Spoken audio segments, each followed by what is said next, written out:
નવી સવારમાં આપનું સ્વાગત કરીએ છીએ। વ્યવસાયી પત્રકારોનું દસ્તાવેજીકરણ આપણે કરી રહ્યા છીએ। એ મણકામાં આજે આપણે ગુજરાતી ભાષાના વરિષ્ઠ પત્રકાર શ્રી પ્રવીણ ગમંડેનો ઇન્ટરવ્યૂ કરવાના છીએ।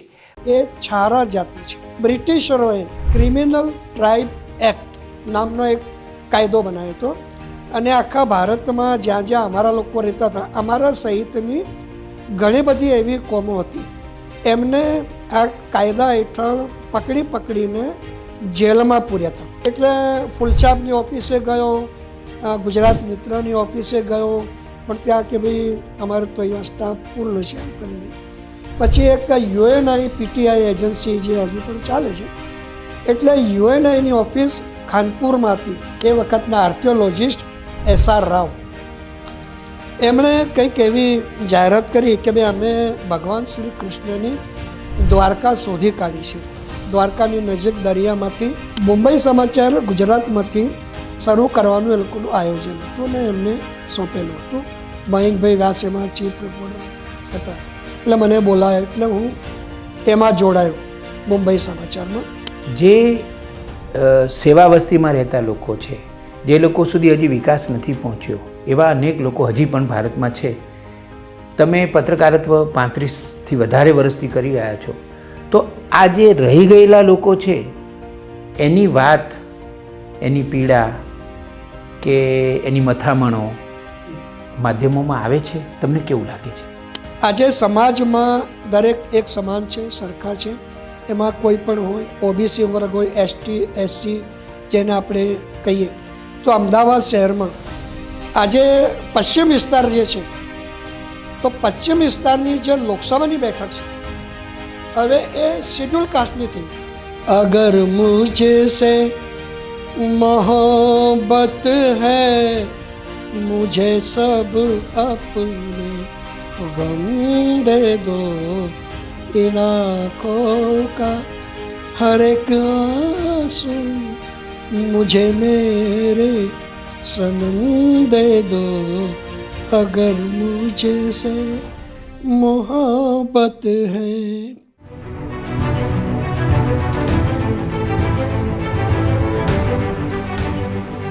પ્રવીણભાઈ, તમારું સ્વાગત કરીએ છીએ। નમસ્કાર। ગુજરાતી પત્રકારત્વમાં તમારું માતબર પ્રદાન છે। તમે વર્ષોથી ગુજરાતી અખબારી પત્રકારત્વમાં ખૂબ સુંદર કામ કરી રહ્યા છો, ત્યારે તમારા પત્રકારત્વની વાતો કરીએ પહેલાં પ્રવીણભાઈ તમારા જીવન વિશે વાત કરી લઈએ કે તમારા માતા પિતાનું નામ, તમારો જન્મ ક્યાં થયો, ક્યારે થયો અને તમારું બાળપણ કેવા સંજોગોમાં વીત્યું? રમેશભાઈ, સૌપ્રથમ તો હું આપને અને અનિતાબેનને અને આપની જે સંસ્થા છે એનું અભિનંદન આપું છું કે આપ જે કાર્ય કરી રહ્યા છો એ પત્રકારત્વ ક્ષેત્રમાં જે આવનારી પેઢીઓ છે એમના માટે એક આ કેળી કંડારવા જેવું છે। એમને એક એ માર્ગદર્શન મળશે કે અમારા જેવા અથવા આપે જેના પણ ઇન્ટરવ્યૂ કર્યા છે કે એ લોકો કેવા સંઘર્ષમાંથી આવ્યા, અમે કેવું બાળપણ વિતાવ્યું। હું એકલો નહીં, પણ જે છે બધાએ એક સંઘર્ષમાંથી પસાર થયા અને આવનારી પેઢીને કદાચ એ સંઘર્ષનો સામનો ન પણ કરવો પડે, કારણ કે ટેકનોલોજી જે રીતે આવતી રહી છે તો એમને વધારે સુગમ અને સરળ બનશે। આપે સવાલ કર્યો કે ભાઈ મારો જન્મ અમદાવાદમાં થયો છે અને મારા પિતાનું નામ રમણભાઈ બાધાભાઈ એ રાઠોડ લખાવતા હતા, અમે ગમંડે છીએ અને જાતિ પ્રમાણે જોઈએ એ છારા જાતિ છે। બ્રિટિશરોએ ક્રિમિનલ ટ્રાઇબ એક્ટ નામનો એક કાયદો બનાવ્યો હતો અને આખા ભારતમાં જ્યાં જ્યાં અમારા લોકો રહેતા હતા, અમારા સહિતની ઘણી બધી એવી કોમો હતી, એમને આ કાયદા હેઠળ પકડીને જેલમાં પૂર્યા હતા। અમે એટલે અમારા બાપા અને એમના બાપા એ લોકો જેલમાં હતા। અમદાવાદમાં નરોડા વિસ્તારમાં બેગર્સ હોમ છે, અમારે ત્યાં ઘરની નજીક છે, ભિક્ષુ ગૃહ જેને આપણે કહીએ, એ એક પ્રકારની ઓપન જેલ હતી અને એમાં અમારા લોકોને સપરિવાર રહેતા હતા। મારી માતા પણ ત્યાં રહેતી હતી, મારા પિતા પણ ત્યાં રહેતા હતા અને 1947માં જ્યારે આઝાદી મળી ત્યારે એમને મુક્ત કર્યા। એટલે અમારી જે જાતિ છે એ વિમુક્ત જાતિ ગણાય છે, ડીનોટિફાઈડ નોમેડિક ટ્રાઇબ, એ જે આપણે સરકારના ચોપડે કહીએ એન્ટી ટ્રાઇબ તરીકે ઓળખાય છે. અને બક્ષી પંચની જે શરૂઆતની 82 જાતિઓ હતી એમાંની એક છારા, સાંસી અને આડોડિયા. મારા પરિવારની વાત કરું તો મારા પિતા ત્યાંથી નીકળ્યા, એમણે દૂધનો ધંધો શરૂ કર્યો. એ લોકો વાડો હતો, દૂધાળા પશુ હતા, અને નરોડામાં ઠક્કર બાપા આશ્રમ શાળા છે એને એ લોકો દૂધનો પુરવઠો પૂરો પડતા હતા. અમારા બાપાને એમના 4 ભાઈઓ એ દૂધના સાયકલ ઉપર કેન મૂકીને અને આજુબાજુના વિસ્તારોમાં દૂધનું વેચાણ કરતા હતા. કમનસીબે મારા પિતાનું 1967માં નિધન થયું. હું એ વખતે 10 વર્ષનો હતો. 1957 14/4/1957માં મારો જન્મ થયો. એટલે મારા પિતાના અવસાન પછી ઘરની જવાબદારી મારી માતા ઉપર આવી ગઈ. એ કંઈ ભણેલા ગણેલા કહેવા હતા નહીં. એટલે એમણે પછી આ બીજાનું જોઈને એમણે આ દારૂનો વ્યવસાય શરૂ કર્યો. દેશી ભટ્ટી જેને આપણે કહીએ એ અમારા ઘરમાં ગળાતી હતી. એટલે હું તો એને મારા પરિવાર માટે કે મારા માટે કે જે પરિવાર એક સમયે દૂધનો ધંધો કરતા હતા એમને એક સમય એવો આવ્યો કે દારૂનો ધંધો કરવો પડ્યો. અને એ ત્યાં સુધી કે મારી માં દારૂ વેચે, ઘરમાં દારૂ પીનારા ગ્રાહકો આવે, એમની વચ્ચે બેસીને હું ભણતો હતો. મેં એવું નક્કી કર્યું કે મારે આ વ્યવસાયમાં જવું નથી, મારે ભણવું છે, મારે એક સારી જિંદગી જીવવી છે. અને 17 વર્ષની વયે મારા લગ્ન થયા. એ વખતે બહુ નાની વયે લગ્ન થઈ જતા હતા. એટલે મારા જે પત્ની આવ્યા છારાનગરમાંથી, તો એને પણ આ વ્યવસાયમાં ના છૂટકે જોડાવવું પડ્યું. અને મારું ભણતર જે છે એ પ્રાથમિક શાળા આદર્શ છારાનગર આદર્શ બુનિયાદી શાળા, જે અત્યારે કુબેરનગર પોલીસ ચોકી એમાં કામ કરે છે, ત્યાં અમે ભણ્યા. સરકારી જેને આપણે શાળા કહીએ. 1 થી 7માં ધોરણ 8, 9 અને એ વખતે ધોરણ મેટ્રિક ગણાતી હતી. એટલે મેં નક્કી કે મારે ભણવું છે. પછી ગ્રેજ્યુએટ થયો આ રીતે સંઘર્ષ કરતાં કરતાં. અને અમારા સમાજમાં એ વખતે વકીલનું પ્રમાણ વધારે હતું કે ભાઈ હું વકીલ બનીશ. વકીલ બનવાનું પ્રમાણ કદાચ ગુનેગાર જાતિ છે તો એમાંથી જેમ કે કેસ મળી રહે આવી કોઈ એક માન્યતા. અને સરકારની સ્કોલરશિપ મળતી હતી. ભાઈ તમને ભણો એટલે ચાલો એમ કે સ્કોલરશિપ મળે છે તો ભણી નાખીએ. એટલે મેં કીધું મારે પણ વકીલ થવું છે. મેં LLBનું 1 વર્ષ કર્યું, પછી હું ફેલ થઈ ગયો પહેલાં જ વર્ષમાં. એટલે મેં કીધું હવે મારે વકીલ નથી થવું, કંઈક જુદું કરવું છે. દરમિયાનમાં મારા એક મિત્ર હતા, તો એકવાર અમે ભવન્સ કોલેજ ગયા હતા કે અહીંયા પત્રકારના કોર્સ ચાલે છે. એટલે એ મને યાદ હતું. મને કે હું વકીલ નથી થવું, કંઈક એવું કરીએ કે સમાજનું નામ પણ આગળ નીકળે, મારો ઘર પરિવાર આગામી છે એને પણ એક સારા સંસ્કારો મળે. એટલે હું ભવન્સ કોલેજમાં ગયો ને ત્યાં મેં એડમિશન લીધું. અને અમને જે ભણાવવા આવતા હતા એમાં હરસુખ શાહ એ આકાશવાણીમાં હતા, અચ્યુત યાજ્ઞિક સાહેબ આવતા હતા, હસમુખ બારાડી ભણાવવા આવતા હતા, નિરંજન પરીખ સંદેશમાં હતા, ભાર્ગવ પરીખના પિતાજી, એ અમને ભણાવવા આવતા હતા. ત્યાંથી હું ભણ્યો. મેં ત્યાંથી ડિગ્રી લીધી. ડિપ્લોમા એ લોકો આપતા હતા પણ ડિગ્રીની સમકક્ષની ડિગ્રી હતી. ત્યાં ભણ્યા પછી કોઈક નોકરી ના આપે. પછી એકવાર મેં નક્કી કર્યું કે બહારના છાપાઓની જે અહીંયા ઓફિસો છે જેને આપણે બ્યુરો કહીએ, તો એમાં હું એક ચક્કર લગાવું. એટલે ફૂલછાપની ઓફિસે ગયો, ગુજરાત મિત્રની ઓફિસે ગયો, પણ ત્યાં કે ભાઈ અમારે તો અહીંયા સ્ટાફ પૂર્ણ છે એમ કરીને. પછી એક UNI PTI એજન્સી જે હજુ પણ ચાલે છે, એટલે UNIની ઓફિસ ખાનપુરમાં હતી, ખાનપુર દરવાજાની અંદર. ત્યાં અનિલ પાઠક હતા, આજે પણ અત્યારે હયાત છે. તો મેં એમને વાત કરી કે યાર મેં પત્રકારત્વ કર્યું છે પણ નોકરી જોઈએ છે. તો કે તું એમ કર કે નીચે ફ્રી પ્રેસ જર્નલની ઓફિસ છે, અને ત્યાં કેપ્ટન ચોપરા છે. એમણે હમણાં જ ઓફિસ શરૂ કરી છે, એટલે કદાચ તને ત્યાં મળે.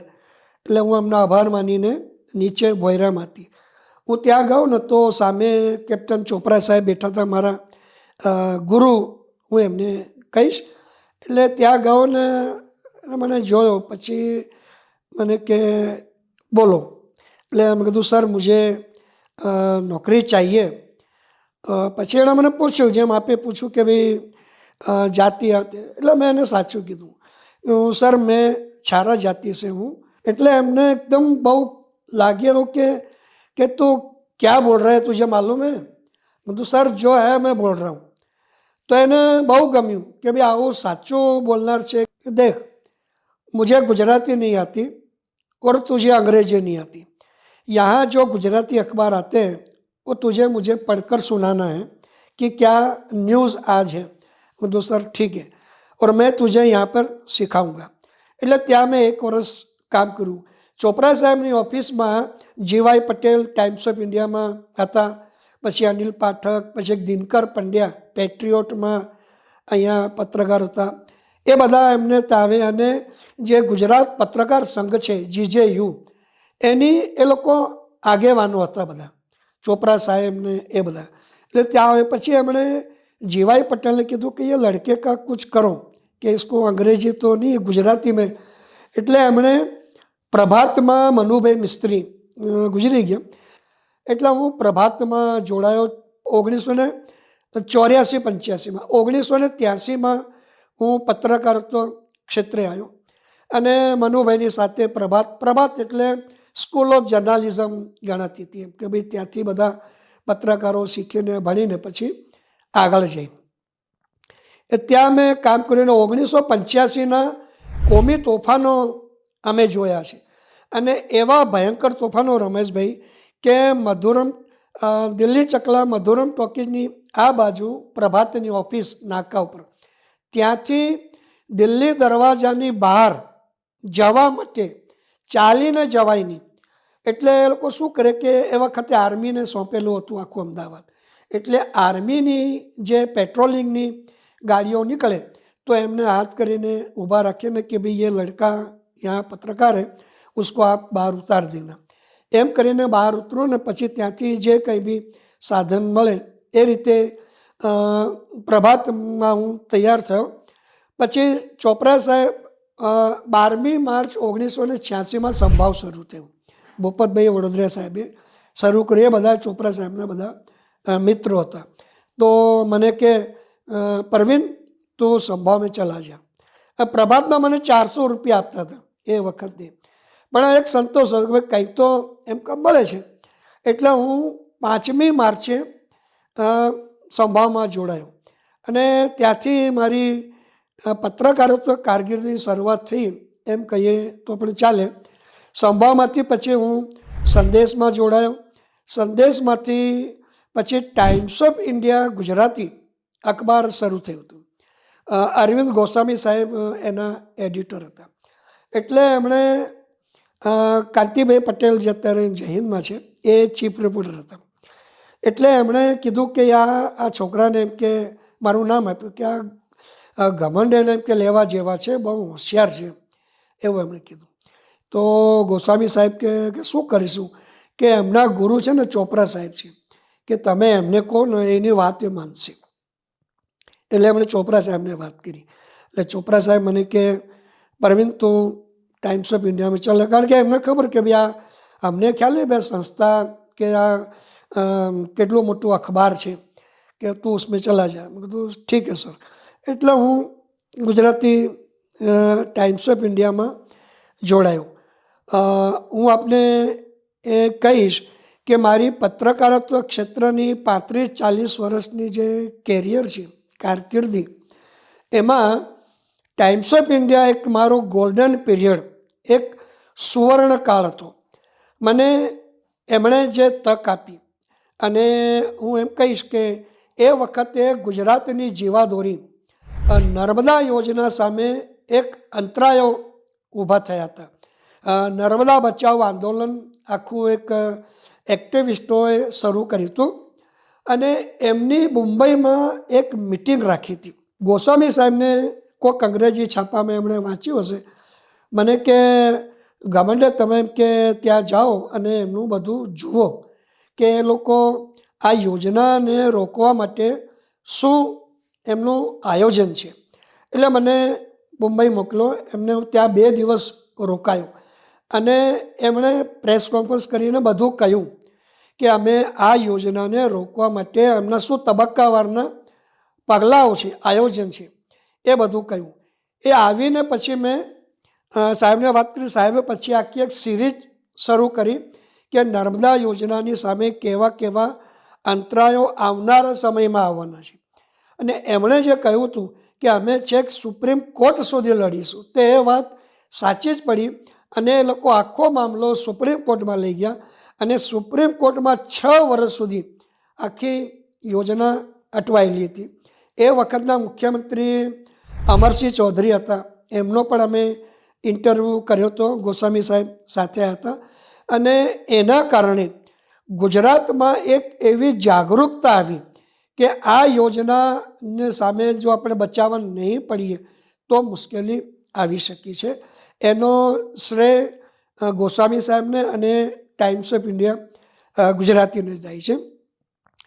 મારા જે સાથી પત્રકારો હતા તો એ મને મજાકમાં નર્મદા પુત્ર કહેતા હતા કે ગમંડે તું એમ કે આ સારું કે આ બધાને જાગૃત કરે છે. અને એ વખતે એક મહત્ત્વનો મુદ્દો ગણાતો હતો ગુજરાતના રાજકારણમાં કે ભાઈ આ નર્મદા યોજના નહીં બને, નહીં થવા દે એવું. અને મેં જે લખ્યું બધું તો કેટલાક મને પણ પૂછતા હતા કે ગમંડે તને શું લાગે છે કે આ યોજના થશે કે કેમ. એટલે હું એમને કહેતો કે જો યોજના સરકારી છે અને ગુજરાતના હિતની વાત છે, એટલે થશે તો ખરી પણ થોડોક સમય લાગશે. અને સમય જતાં પછી ચિમનભાઈ પટેલે એમની સામે આંદોલન ચલાવ્યું, એમના વાઈફ ઉર્મિલાબેન પટેલે, એ બધા જે મધ્યપ્રદેશથી આવતા હતા આંદોલનકારીઓ, એ બધાનો સામનો કર્યો અને યોજના આજે સાકાર થઈ. એનો મને સવિશેષ આનંદ છે કે જેના માટે મેં લડત ચલાવી. અલબત્ત હું એકલો નહોતો, મારી સાથે અખબાર હતું, ગુજરાતી અખબાર ટાઈમ્સ ઓફ ઇન્ડિયા હતું. અને એમના માધ્યમથી આખા ગુજરાતને જાગૃતતા લાવવાનું જે હું તો એને જશ ગોસ્વામી સાહેબ અને ટાઈમ્સ ઓફ ઇન્ડિયા ગુજરાતીને આપીશ. હું તો એક આમાં રામાયણમાં જે પેલી ખિસકોલીનું જે પાત્ર છે એ પાત્ર મેં તો ભજવ્યું હતું. ટાઈમ્સ ઓફ ઇન્ડિયામાં એ વખતે ગોસ્વામી સાહેબે એક મને વાત કરી કે આ એ વખતના આર્કિયોલોજિસ્ટ SR રાવ, એમણે કંઈક એવી જાહેરાત કરી કે ભાઈ અમે ભગવાન શ્રી કૃષ્ણની દ્વારકા શોધી કાઢી છે. દ્વારકાની નજીક દરિયામાંથી એ લોકોના જે ડૂબકી માર આપણે હોય એમણે કંઈક શોધી કાઢ્યું હોય એવી એમણે જાહેરાત કરી. ગોસ્વામી સાહેબ મને બહુ વધારે પ્રાધાન્ય આપતા હતા આવી સ્ટોરીઓ કરવામાં.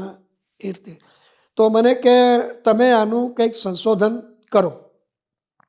એ વખતે ગુજરાતના જે પુરાતત્વ વિભાગના વડા હતા મુકુંદ રાવલ, MH રાવલ, તો એમને મેં વાત કરી. તો એ મને આખા ગુજરાતમાં જ્યાં જ્યાં દ્વારકા નામના સ્થળો જે પુરાણોમાં, શાસ્ત્રોમાં જેમનો ઉલ્લેખ છે એ બધાની મુલાકાત કરાવી. અને પછી મેં આખી એક સિરીઝ ચલાવી, શ્રી કૃષ્ણની દ્વારકા ક્યાં. એના કારણે પણ એક લોકોને એક નવું જાણવાનું મળ્યું કે એ વખતે એમ કે ભાઈ આ દ્વારકા ડૂબી ગઈ છે, નહીં મળે, પણ જે અવશેષો મળ્યા ને એ વખતે આર્કિટેક્ટ પન્નુભાઈ ભટ્ટ, જેનો મેં ઇન્ટરવ્યૂ કર્યો હતો બધાની સાથે, એમનું એવું કહેવું હતું કે આ અવશેષો મળ્યા કે બરાબર છે, પણ જ્યારે આ દ્વારકા હતી મહાભારત કાળ, તો એમાં લખવાની કળા વિકસેલી હતી. એમણે એક એવું તર્ક આપ્યું. તો જ્યાં સુધી એમ કે આ લખાણ ન મળે ત્યાં સુધી આપણે એમ ન કહી શકીએ કે ભાઈ આ જે ડૂબી ગયેલી દ્વારકા છે કે કેમ. એવો એમણે તર્ક, એ પણ મેં એનો અંદર ઉલ્લેખ કર્યો હતો.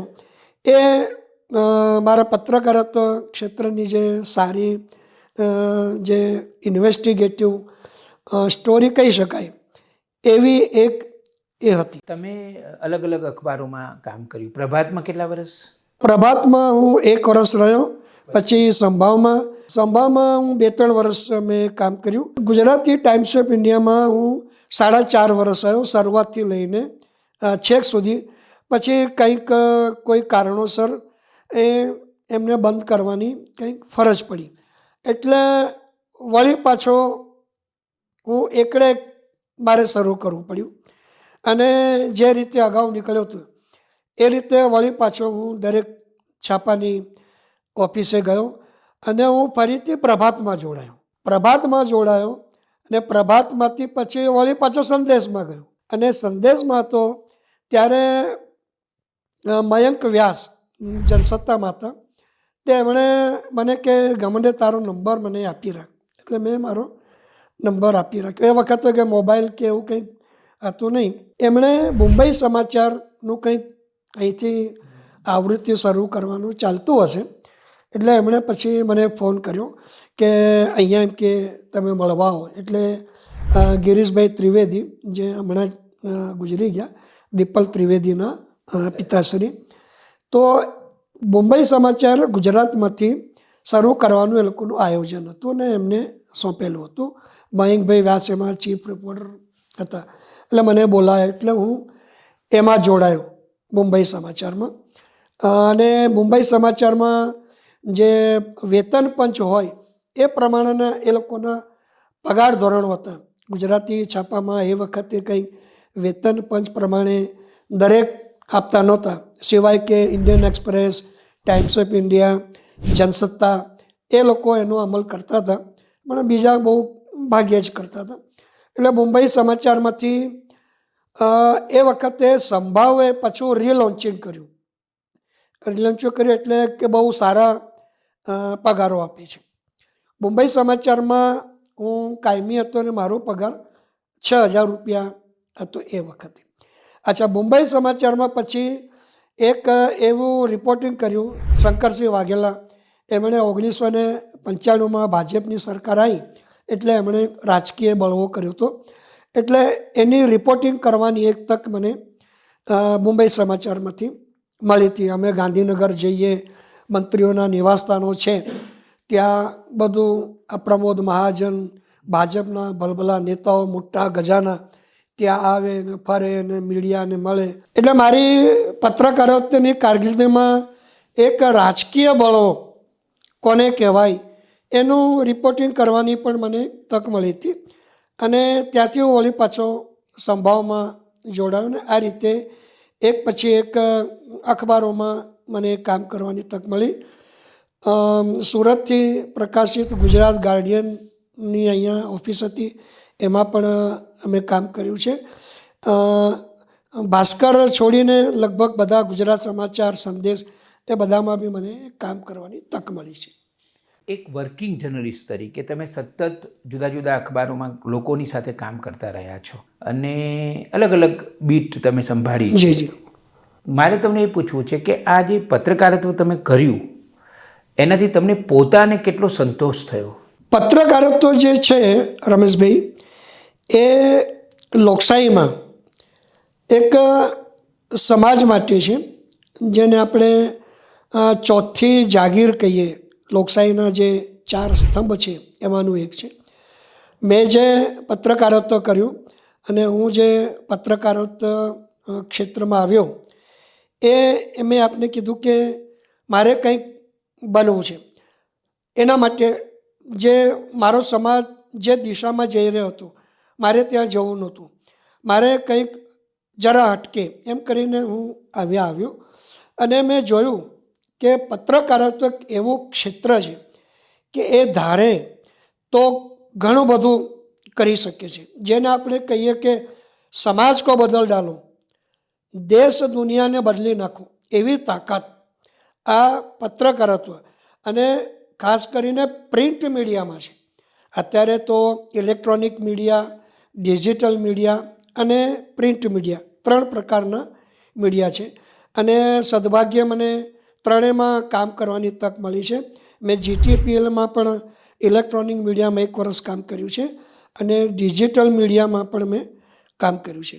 પણ જે મૂળ વાત છે કે પત્રકારત્વમાં એવી તાકાત રહેલી છે, અને હું તો ફરી કહીશ કે પ્રિન્ટ મીડિયામાં જે તાકાત છે કે જે ધારે તો ઘણું બધું કરી શકે છે, સમાજમાં સુધારા લાવી શકે છે, નવી તરાહ નવો પ્રવાહ લાવી શકે છે, અને સમાજને કંઈક આપી શકવાની ક્ષમતા એમાં રહેલી છે. પણ એ જે અખબારો ચલાવે છે, એમના જે માલિકો છે, એ એમની નીતિ રીતિ ઉપર એ આધારિત રહે છે. એમની જો નીતિ રીતિ સરકાર તરફી હોય તો એ વાચકોના કે પ્રજાના જે પ્રશ્નો છે એને એ ન્યાય નહીં આપી શકે. આજે એક અખબારનું એક ધ્યેય છે કે લોકશાહીમાં કે અમદાવાદ કે ગુજરાતમાંથી એક અખબાર નીકળે છે તો એનું કામ છે કે ભાઈ પ્રજાને જે મુશ્કેલી પડી રહી છે, અમદાવાદમાં રહેતા લોકો કે લાલ બસની સમસ્યા, ગટર, પાણી, નળ, એની સમસ્યા તમારે જે તે સંબંધિત સત્તાવાળાઓ સુધી એમની લાગણીને વાચા આપવાની કે ભાઈ આજે આ અમરાઈવાડી વિસ્તારમાં કે બાપુનગર વિસ્તારમાં લોકોને આ મુશ્કેલી પડી રહી છે, તો એ સરકારને પહોંચે. ને સરકારમાં એક એવી સિસ્ટમ પદ્ધતિ પેલા હતી, અત્યારે છે કે કેમ મને ખબર નથી, કે માહિતી ખાતું છે. તો આ બધા અખબારોમાં જે આવે એમને ત્યાં તો એમના કટિંગ કરીને જે તે મંત્રી, જે તે વિભાગના સચિવ એમને એ લોકો આપતા કે આજે આ અખબારમાં આ વિસ્તારની આ સમસ્યા આવી છે, તો એ લોકો જે તે મંત્રી હોય અથવા અને વિભાગના અધિકારીઓ એમને ફોન કરીને કહે કે ભાઈ આ આવું આવ્યું છે, તો જુઓ એમાં કેટલું સત્ય છે, અને હોય તો એને તમે નિકાલ લાવો. અને એનો નિકાલ આવતો હતો, એનો પડઘો અખબાર પડતો હતો. એમાં એટલી એક તાકાત રહેલી છે. અને એવા ઘણા દેશ દુનિયામાં તમને દાખલા જોવા મળશે કે એક અખબારે, અને આપણે જો વિદેશની વાત કરીએ તો વોટરગેટ કૌભાંડ જે કહીએ તો આજે એ અખબારોએ બહાર પાડ્યું હતું, અને એના કારણે એ વખતના તત્કાલીન અમેરિકાના રાષ્ટ્રપતિને જવું પડ્યું. જે સેવા વસ્તીમાં રહેતા લોકો છે, જે લોકો સુધી હજી વિકાસ નથી પહોંચ્યો, એવા અનેક લોકો હજી પણ ભારતમાં છે. તમે પત્રકારત્વ 35થી વધારે વર્ષથી કરી રહ્યા છો, તો આ જે રહી ગયેલા લોકો છે એની વાત, એની પીડા કે એની મથામણો માધ્યમોમાં આવે છે? તમને કેવું લાગે છે? તમારું પોતાનું એક તટસ્થ આકલન કેવું છે? જે મેં અત્યાર સુધી કામ કર્યું છે જુદા જુદા અખબારોમાં, અને આજની તારીખને આપણે વર્તમાનની વાત કરીએ, ભૂતકાળમાં એ લોકોને ન્યાય મળતો હતો, એમના પ્રશ્નોને વાચા મળતી હતી. આજની તારીખમાં એ લોકોને કોઈ એમના પ્રશ્નોની વાચા મળતી નથી, અથવા મળતી હોય તો ખૂબ ઓછા પ્રમાણમાં. એક એવી માનસિકતા થઈ ગઈ છે રમેશભાઈ કે શહેરના અમુક વિસ્તારની સેવા બસ્તી આપણે જેને કહીએ, એમની કંઈ સમસ્યા હોય ને તો એમ કે એલા ફકરો બનાવજો. પણ અમદાવાદના પશ્ચિમ વિસ્તારમાં, પોશ વિસ્તાર જેને આપણે કહીએ, ત્યાં કોઈક નાની સમસ્યા હોય તો એને લોકો 3 કોલમ, આપણી અખબારની ભાષામાં કહીએ તો એને 3 કોલમમાં ચગાવે કે ભાઈ નવરંગપુરામાં પાણી આવતો નથી. એટલે જેમ વિકાસનું શહેરીકરણ થયું છે, વિકાસનું મૂડીવાદીકરણ થયું છે, એવું અખબારોમાં પણ જોવા મળે છે. હા, બિલકુલ. અખબારની ખરેખર એવું હોવું ન જોઈએ. આજે સમાજમાં દરેક એક સમાન છે, સરખા છે. એમાં કોઈ પણ હોય, ઓબીસી વર્ગ હોય, એસટી, એસસી જેને આપણે કહીએ, તો અમદાવાદ શહેરમાં આજે પશ્ચિમ વિસ્તાર જે છે, તો પશ્ચિમ વિસ્તારની જે લોકસભાની બેઠક છે હવે એ શિડ્યુલ કાસ્ટની થઈ ગઈ, જેને આપણે કલ્પના પણ ન કરી હોય કે અમદાવાદનો પશ્ચિમ વિસ્તાર, જેને નદી પારનો કહીએ આપણે તળપદી ભાષામાં અથવા તો અખબારની ભાષામાં, હવે એ આખી બેઠક એ શિડ્યુલ કાસ્ટની થઈ ગઈ. એનો પ્રતિનિધિ અનામત બેઠક છે, એટલે એનો શિડ્યુલ કાસ્ટનો હોય એ જ ઉમેદવાર બની શકે. કોઈક મોટો શેઠિયો હોય, ત્યાં નવરંગપુરા, નારણપુરામાં રહેતો હોય, તો એને તક ન મળે તો એ સમયની બલિહારી કહેવાય કે જે અમદાવાદનો કરોડપતિ, અબજોપતિ એ બાજુ રહેતા હોય છે. સિંધુ ભવનની આપણે આગળ જોઈએ તો જે બધી ક્લબો આવેલી છે, તો એ આખો વિસ્તાર એનું જે પ્રતિનિધિત્વ કરનાર છે હવે એક દલિત છે, તો કદાચ એ એમને ન પણ ખૂસતું હોય. એક આપણે એક એ રીતે માની લેવું પડે. કારણ કે આપણા સમાજમાં જે જાતિવાદ છે રમેશભાઈ, એ આજે પણ એટલું જ છે કે જે અગાઉ પણ હતું. એવું લાગતું હતું કે સમય જેમ જેમ આગળ જઈશું આપણે અને ટેકનોલોજી, શિક્ષણ, વિજ્ઞાન આ બધાને કારણે આપણી જાતિ પ્રથા કદાચ થોડી ઢીલી પડશે, પણ અત્યારે તો એવું દેખાતું નથી. ના, બિલકુલ નહીં. હું આપને દાખલો આપું કે આપણે ટ્રેનમાં મુસાફરી કરીએ કે ગુજરાતની એસટીમાં મુસાફરી કરીએ તો સહેજ લાંબી મુસાફરી હોય તો બાજુમાં બેઠા હોય તો પછી ધીમે ધીમે વાતચીત થાય તો પૂછે, પેલા તો એમ જ પૂછે કે અચ્છા ક્યાં સુધી, ક્યાં જશો? એટલે ભાઈ મારે એમ કે અચ્છા કે આ તો છેક સુધી છે. અચ્છા પછી નામ, અચ્છા ક્યાંના છો? એટલે ભાઈ હું અમુક ગામ. અચ્છા પછી ધીમે ધીમે કહેવા છો, અને જેમ લાગે કે ના આ તો કંઈક નીચી જાતિનું છે, એટલે પછી ધીમે ધીમે વાતનું પ્રમાણ ઓછું થતું જાય, વાતચીત ઓછી થાય, અને પછી એક સંકોચન અને એની નજીક બેસવાને જે આરામથી બેઠા હોય પછી ધીમે ધીમે છે ને એ સંકોચાઈને બેસવાની શરૂઆત કરે. એક વાસ્તવિકતા છે. અને એ આગામી મારા મત પ્રમાણે રમેશભાઈ આગામી 100 વર્ષ સુધી આ જાતિવાદી પ્રથા રહેવાની છે. ભારતે ભલે પ્રજાસત્તાકના 76મા વર્ષમાં આપણે છીએ, પણ 76 વર્ષ પછી પણ ગુજરાતની અંદર જ, ગુજરાતની વાત કરું છું, અને ગુજરાતમાં અમદાવાદ જિલ્લો આજે પણ ત્યાં દલિતો ઘોડા પર બેસીને જાન કાઢી શકતા નથી. એવા દાખલાઓ બન્યા છે, હત્યાઓ થઈ છે. અને કોઈ નીચી જાતિના યુવાને જો મૂછો રાખી હોય તો એનો પણ વિરોધ થયો છે કે નહીં, તું આવી દરબાર જેવી મૂછો ન રાખી શકે. એમને એમના અમુક લત્તામાંથી જાન કાઢવાની. અને હું આપને દાખલો આપીશ, અત્યારે 2 વર્ષ પહેલાંની જ વાત છે કે સાબરકાંઠામાં એક એવો બનાવ બન્યો કે 72 પોલીસ કર્મીઓને તૈનાત કરવા પડ્યા, અને પોલીસની હાજરીમાં એક દલિતની જાન અને વરઘોડો કાઢવાની ફરજ પડી. એ આજની તારીખમાં કે જે આઝાદીના આપણે ટૂંકમાં એ વાત સાવ સાચી છે કે હજી ઘણા અંધારા છે અને એ હજી આપણે બધાએ ભેગા મળીને ઉલેચવાના બાકી છે. હું વચ્ચે એમ કહીશ આપને વાત સહેજ કે એના માટે રાજકારણ જવાબદાર છે. કે રાજકીય આમાં છે જાતિભેદ. ટિકિટ આપવાની છે તો કે કેવા છે એમને પહેલાં પૂછે, એમણે પાર્ટીમાં શું પ્રદાન કર્યું છે એ વાત પછી આવે, પણ એમ કે અમુક સમાજના છે ને ચલો એમને ટિકિટ આપીએ. એટલે રાજકારણ અને સમાજના જે કહેવાતા શુભચિંતકો છે એમણે આ બાજુ ધ્યાન આપ્યું નથી અને આપશે બી નહીં.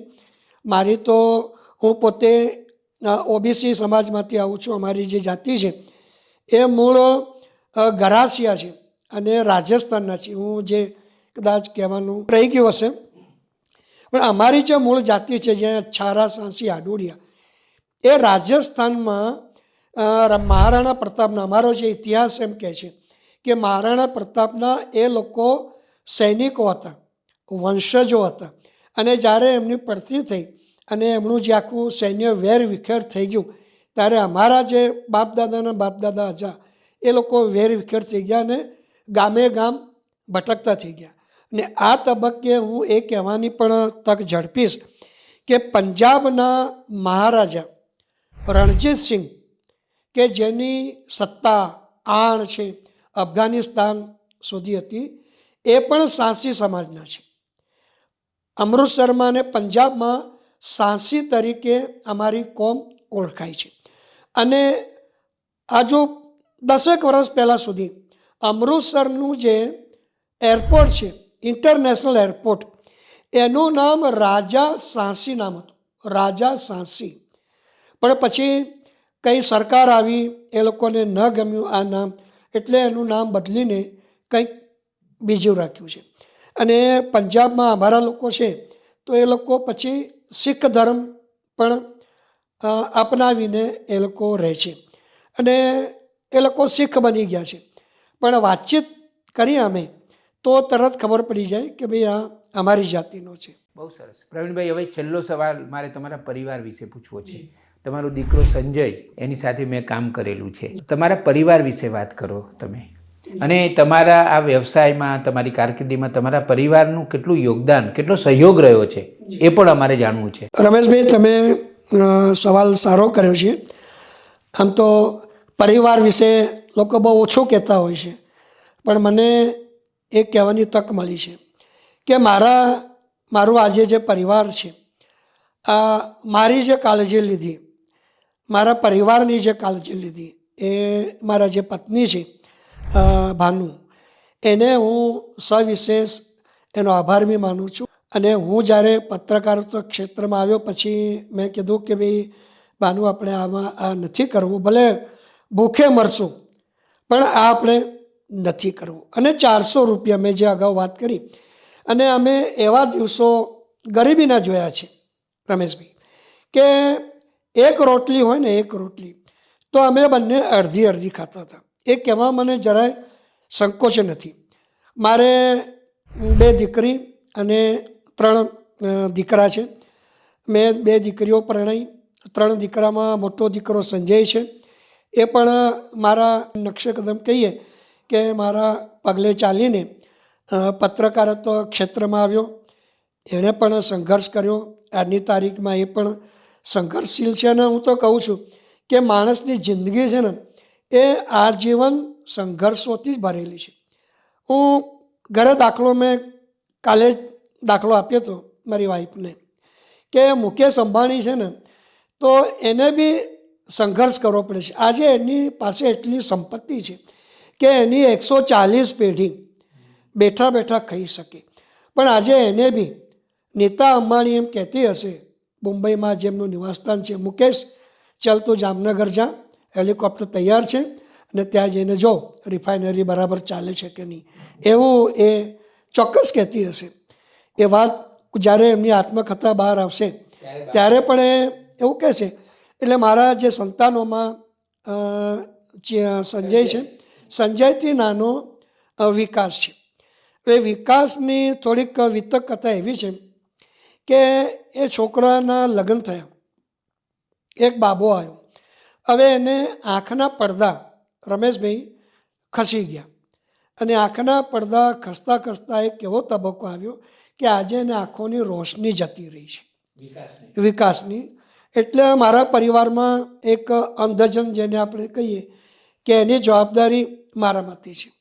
હું આજે 66-67 વર્ષની ઉંમરે પણ, જે સરકારમાં નિવૃત્ત થઈ જાય 58 વર્ષે, પણ આ ઉંમરે પણ હું 2-3 જગ્યાએ કામ કરું છું.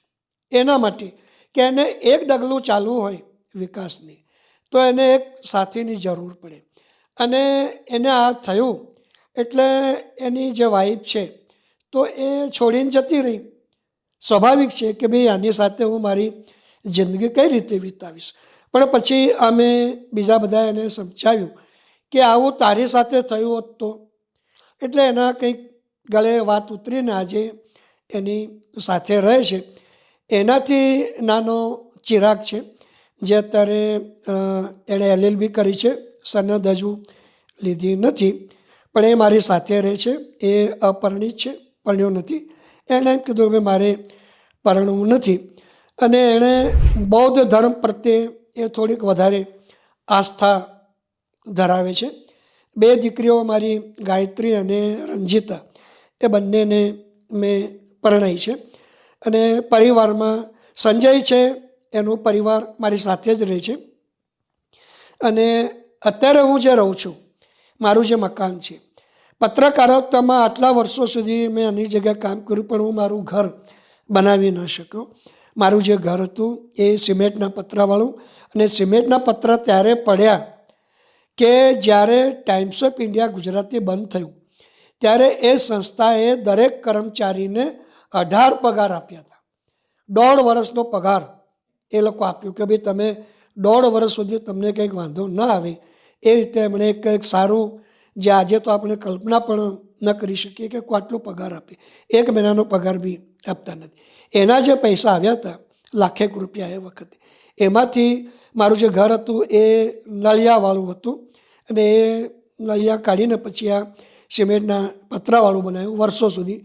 સંજય, વિકાસ અને ચિરાગ એ ત્રણેય ભેગા મળીને, વિકાસ જ્યારે એને આંખે દેખાતું હતું ત્યારે એ થોડુંક નાનું મોટું કામ કરતો હતો અને એમાંથી એમણે કંઈક પૈસા થોડાક ભેગા કર્યા ત્રણેય ભાઈઓએ અને એમણે મને મકાન બનાવી આપ્યું. લગભગ 2015-16માં એ મકાન બન્યું.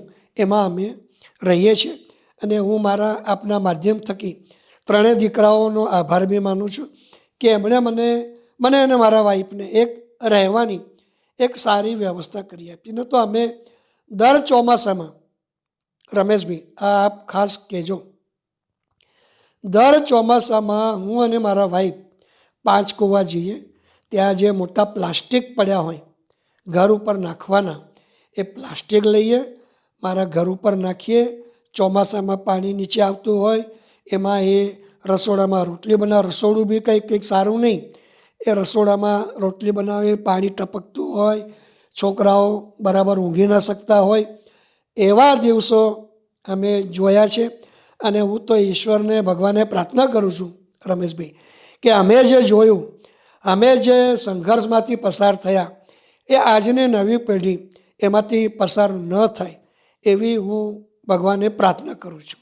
પ્રવીણભાઈ, એક સવાલ એ પૂછું કે આમ તો પત્રકારત્વમાં સતત વ્યસ્ત જ રહેવું પડતું હોય છે, કારણ કે ડેડલાઇનની ચિંતા હોય અને ક્યારે શું બનશે એ કંઈ પૂછીને તો બનતું નથી. એટલે આવામાં પત્રકારોને પ્રમાણમાં શોખ ઓછા હોય છે, પણ તમને પોતાને કોઈ શોખ ખરો? બહુ સરસ સવાલ છે. પત્રકારત્વની દોડધામ સવારથી લઈને મોડી 7 સુધી સતત દોડવાનું, લખવાનું, રિપોર્ટિંગ. પણ મને એક ગાવાનો, હું કંઈક બહુ મોટો સિંગર, નાનો સિંગર બી નથી, મોટો બી નહીં, પણ મને નિજાનંદ ખાતર અને ઘણીવાર પત્રકાર મિત્રો ભેગા થયા હોય ગાંધીનગર સચિવાલય પ્રેસ રૂમમાં, ત્યારે મને કે એ લોકોને જે નજીકના હતા એમને ખબર કે આ ઘમંડે ગીતો ગાય છે એટલે મારી પાસે ગવડાવે એ લોકો. અને આજના આ ડોક્યુમેન્ટેશન વિડીયોમાં હું આપના દર્શકો માટે અને ભાવિ પેઢી માટે 1-2 ગીતો ગાવાની મારી ઈચ્છા છે, જો આપ મને પરમિશન આપો તો. આ ગીત હું મારા વાઈફને ડેડિકેટ કરું છું. ધીરે ધીરે સે मेरी जिंदगी में आना,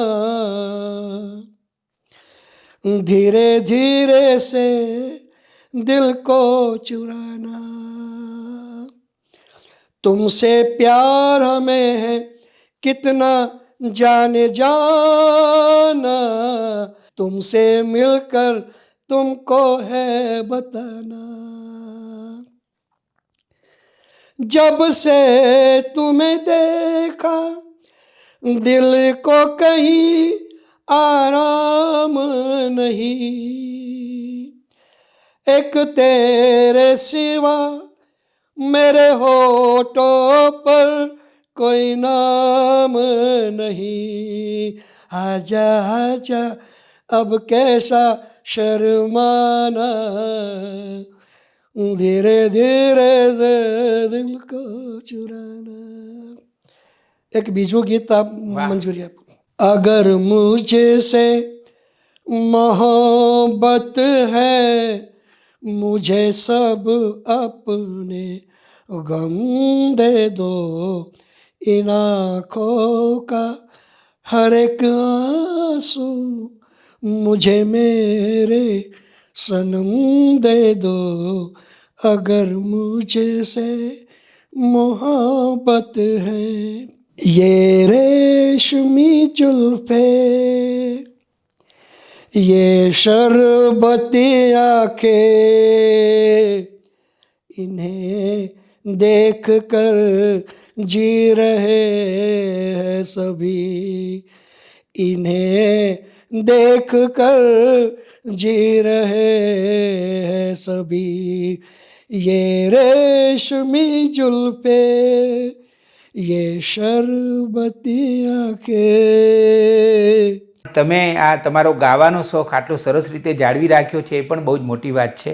અમે ભગવાનને એવી પ્રાર્થના કરીએ છીએ કે તમને નિરામય દીર્ઘાયુ આપે અને તમારા જીવનનો ઉત્તરાર્ધ ખૂબ જ નિરાંતવો પસાર થાય, ખૂબ જ રિલેક્સ થઈને તમે જીવી શકો. અને જીવનમાં તમે સતત દોડતા જ રહ્યા છો, સતત કામ કરતા જ રહ્યા છો, પણ કેટલાક વર્ષો તમને ભગવાન એવા આપે કે જેમાં તમે અને તમારા જીવનસાથી ભાનુબહેન એ બંને સાથે મળીને મનગમતું કરી શકો, એવી અમે આજે ભગવાનને પ્રાર્થના કરીએ છીએ. આપનો ખૂબ ખૂબ આભાર માનું છું.